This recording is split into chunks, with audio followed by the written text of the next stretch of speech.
तो चलिए आज के इस वीडियो में हम आधुनिक भारत का एक इंपॉर्टेंट टॉपिक गवर्नर को कवर करेंगे। इससे पहले वाले वीडियो में हमने बंगाल का प्रथम गवर्नर रॉबर्ट क्लाइव के बारे में पूरे डिटेल से देखा है।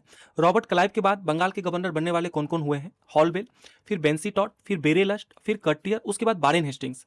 देखिए बारेन हेस्टिंग्स बंगाल का अंतिम गवर्नर एवं बंगाल का प्रथम गवर्नर जनरल था। ठीक है, आज हम इन चारों गवर्नर के बारे में फैक्ट देखेंगे। सबसे पहले आपके सामने है हॉलवेल।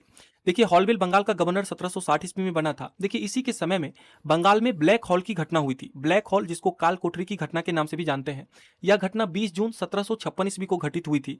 आप जानते हैं कि एक छोटा सा कमरा में 146 अंग्रेज को पैक कर दिया गया था, बंद कर दिया गया था सिराजुद्दौला के द्वारा, जिसमें बाद में 23 अंग्रेज ही बचे थे, बाकी 143 मर गए थे। ठीक है, आप जानते हैं कि 20 जून की गर्मी कितनी जबरदस्त होती है। ठीक है, उसमें झुलस के सभी मर गए थे। इसी में बच गया था हॉलवेल जो इस घटना को उजागर किया था। बाद में यही कारण रहा था 1757 की प्लासी का युद्ध का मेन कारण। ठीक है, आगे देखिए, आप याद रखिएगा कि इस घटना का वर्णन हॉलवेल ने किया था, ब्लैक हॉल की घटना का, और बाद में इसे बंगाल का गवर्नर बनाकर भेजा गया था। ठीक है, 1756 में घटना हुई थी और ये बन कब रहा है गवर्नर? 1760। आगे देखिए, हॉलवेल के बाद अगला बंगाल का गवर्नर बना था बेंसीटॉट। देखिए इसी के समय में 1764 ईस्वी में बक्सर का युद्ध लड़ा गया था। ठीक है, देखिए बक्सर का युद्ध 1764 ईस्वी में हुआ था, जिसमें मुगल बादशाह शाह आलम द्वितीय, बंगाल का भगोड़ा नवाब था मीर कासिम और अवध का नवाब था सुजाउद्दौला, इन तीनों की संयुक्त सेना, और इधर अंग्रेज का सेनापति हुआ करता था हेक्टर मुनरो, इसके बीच में हुआ था, जिसमें अंग्रेजों की जीत हुई थी। ठीक है, याद रखिएगा कि बक्सर युद्ध के पश्चात इलाहाबाद की संधि हुई थी। ठीक है, और इलाहाबाद की संधि में याद रखिएगा कि गवर्नर बन जाता है फिर रॉबर्ट क्लाइव। ठीक है, रॉबर्ट क्लाइव का दूसरा कार्यकाल शुरू हो जाता है 1765 से 67। आगे देखिए, उसके बाद गवर्नर बना था बेरेलस्ट। देखिए इसने द्वैध शासन को चालू रखा था, बेरेलस्ट द्वैध शासन को चालू रखा था। आगे देखिए, इसके बाद गवर्नर बना था कटियर। देखिए कटियर इसी के काल में बंगाल में 1770 ईस्वी में भीषण अकाल पड़ा था।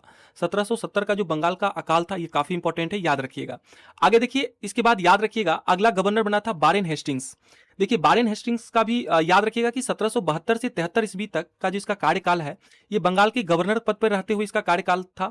याद रखिएगा कि यह बंगाल का अंतिम गवर्नर हुआ था। इसके बाद आप जानते हैं कि 1773 ईस्वी में रेगुलेटिंग एक्ट आया था, जिसके तहत बंगाल के गवर्नर को बंगाल का गवर्नर जनरल कहा जाने लगा था।